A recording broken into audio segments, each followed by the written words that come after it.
Hello everyone, how are you? Welcome to Figyan, which is Physics Gyan. Now, before I teach you anything, I'm going to show you an experiment. What I will do is, I'll take two balls with me. One of the ball, I'll drop it from a height. And at the same instant, I'm going to throw another ball in the horizontal direction. Now, what I want you to do is, I want you to make a prediction that which of these two balls will hit the ground first. But wait, I'm not going to show you the result right now. First of all, let us understand the physics behind this experiment. And by the end of this video, we'll actually make a prediction of what will happen with these two balls and what will their motion be. And hopefully, if our physics is correct, we'll see the same result which I saw. Okay? Let's start. Let's start understanding the physics of projectile motion. Now, what is projectile motion? It is actually a case of two-dimensional motion.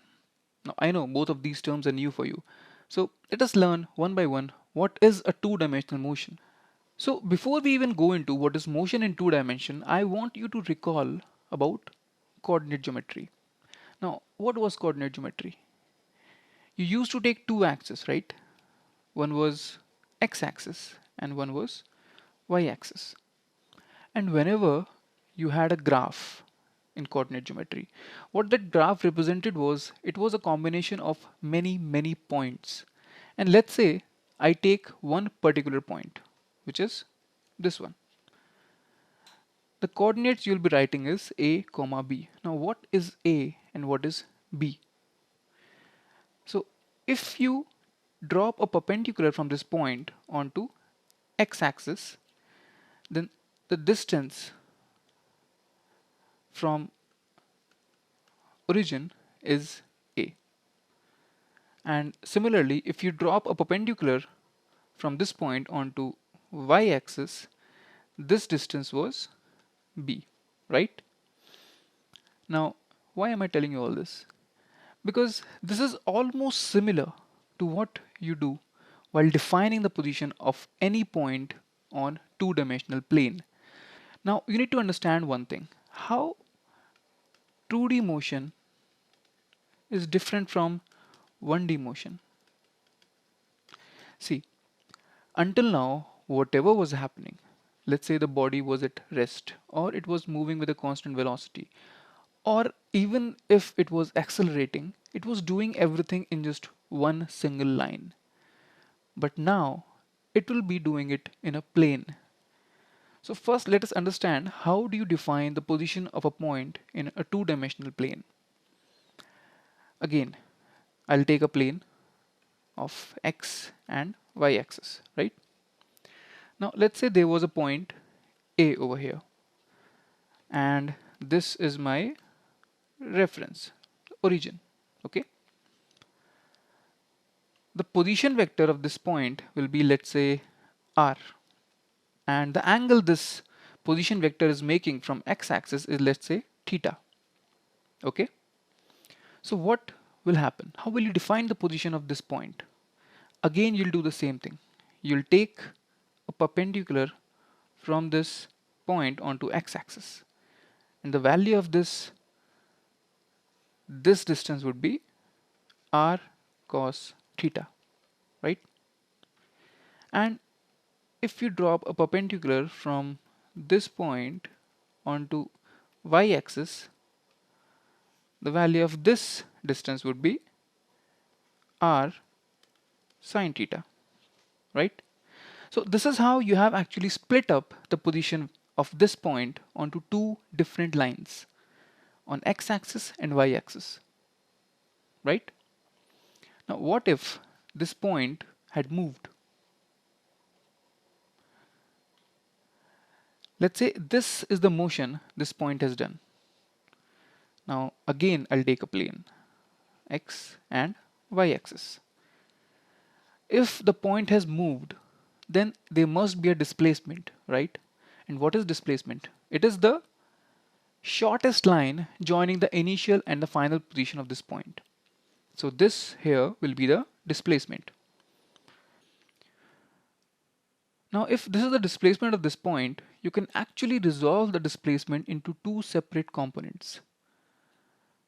For example, the initial position. Let's say this is the x component of the initial position, and this here is the x component of final position. The difference will be the displacement in x direction. And what will be the displacement in y direction?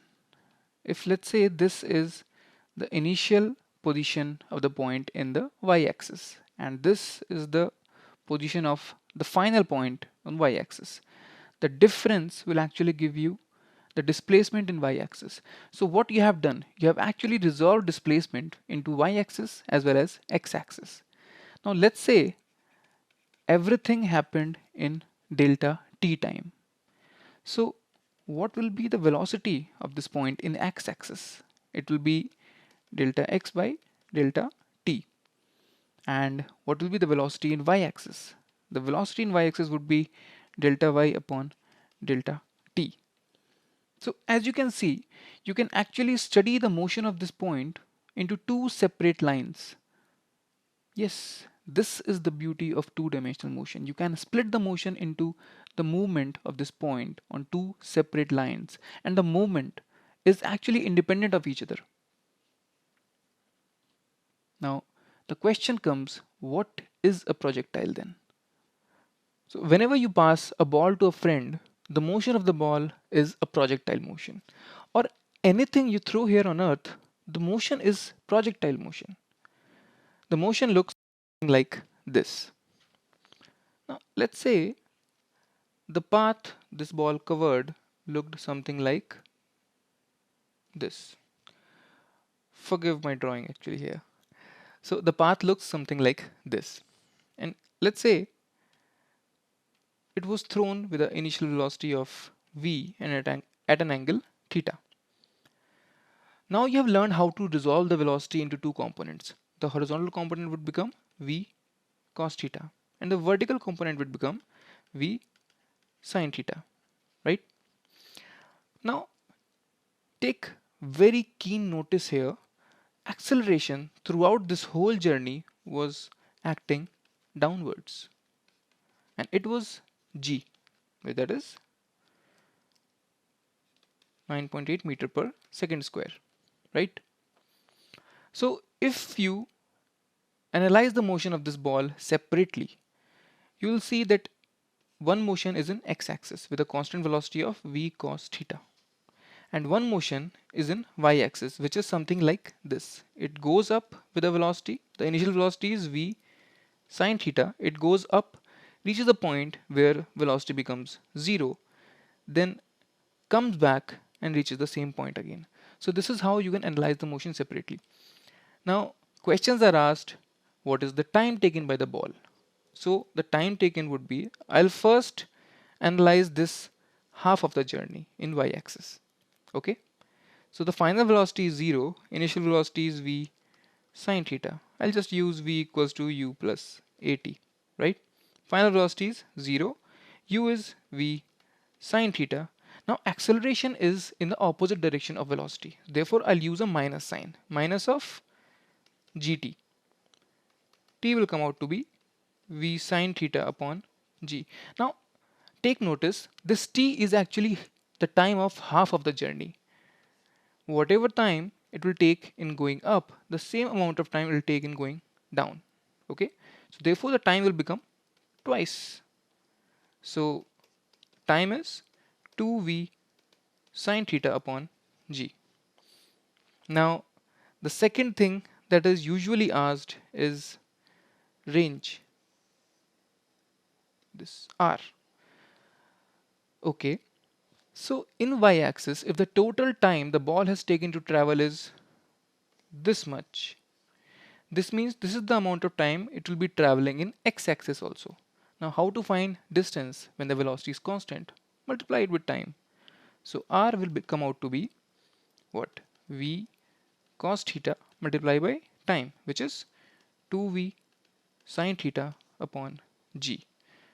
Now what we'll do is we'll take cos theta 2 and sin theta. What is 2 sin theta cos theta? It is sin 2 theta.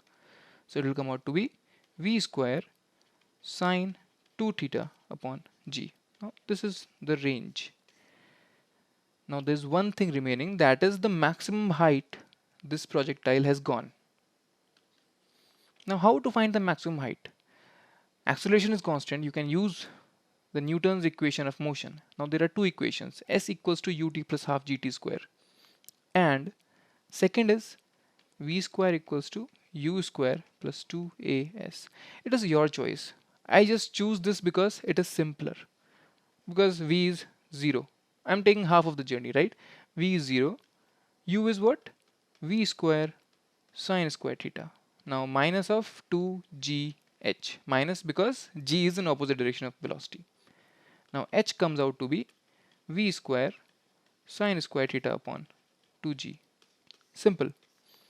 No need to memorize any formula because you can just derive them on the spot and the question will never come out to be this simple, right? So just have these concepts in your mind and you can just do the calculations and the analyzation wherever you want. Okay. Now there's an assumption that we have made in this. People ask that why have we taken g downwards in the whole journey, because Earth is round and we know that g acts towards the center. So how can we take g to be downwards, like vertically downwards every time? The assumption is whenever we are doing a projectile motion, the part or the circumference of Earth that we have covered there is very, very small. And a curve, if you look at a very small part of a curve, it's flat. Therefore, this flat part has g in downwards direction. So this is the assumption that we have made while deriving all the equations of projectile motion. Okay. Now coming back to our initial question. Our question was, we had two balls. The first ball had traveled something like this. Let's say this is the ball A and it has traveled like this. There is velocity in x direction is 0. Velocity in y direction is 0. The initial velocity, right? Okay. Now take the second ball. So this is for ball A. The second ball has taken a path something like this. So for ball B, ux is, let's say, u, because there was a velocity with which it was thrown in the horizontal direction. And what is uy? That is again 0. Because the only velocity this ball had was in horizontal direction. There was no velocity in the vertical direction, therefore uy is 0. So if you look at the motion of this ball from y component, so the motion is like this. And whatever range it has covered, it because of the velocity it had in x direction. So looking at the perspective from only y-axis, the motion of both these balls is same. Therefore, the time they should take should be equal. So let us see what we found out in our experiment.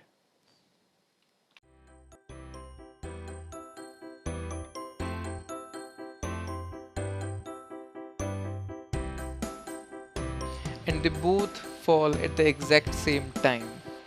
Yes. This is the beauty of physics. It gives you power to predict things before they actually happen. So that's all for today. So stay home, stay safe, and see you next time. Bye bye.